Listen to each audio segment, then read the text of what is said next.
પર ગમખ્વાર અકસ્માતની ઘટના હાલમાં સામે આવી રહી છે। જી હા, અકસ્માતમાં કાર સવાર એક યુવાનના મોતની ખબર છે। કણભાના ચાંદિયલ ગામ નજીકની આ ઘટના છે। અકસ્માતના સીસીટીવી દ્રશ્યો પણ સામે આવ્યા છે। રસ્તાની સાઈડમાં ઉભેલા ટ્રકમાં કાર ઘૂસી જાય છે। પૂર ઝડપે આવતી કાર ટ્રક સાથે ધડાકાભેર અથડાઈ છે।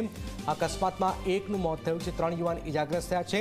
અકસ્માતની આ ઘટના ગઈકાલે બની હતી। કારમાં સવાર તમામ યુવાનો મધ્યપ્રદેશથી અમદાવાદ આવી રહ્યા હતા। અજય રાજપૂત પોતાના મિત્રો સાથે અમદાવાદમાં એક આઈસ્ક્રીમ દુકાનના ઉદ્ઘાટનમાં આવી રહ્યો હતો। અમદાવાદના મિત્રની દુકાનના ઉદ્ઘાટનમાં હાજરી આપવા આવી રહ્યો હતો, જેની સાથે જ અન્ય 3 મિત્રો પણ હતા। જોકે હાઈવે પર અચાનક તેમની કાર રસ્તાની સાઈડમાં પેલા ટ્રક સાથે ટકરાઈ, જેમાં પાછળની સીટ પર બેઠેલા રજ્જુ નામના યુવાનનું મોત થયું। 3 યુવાનોને ઈજા પહોંચી છે, તેમને સારવાર માટે ખસેડાયા છે। ભયાનક આપ જોઈ રહ્યા છો અકસ્માત।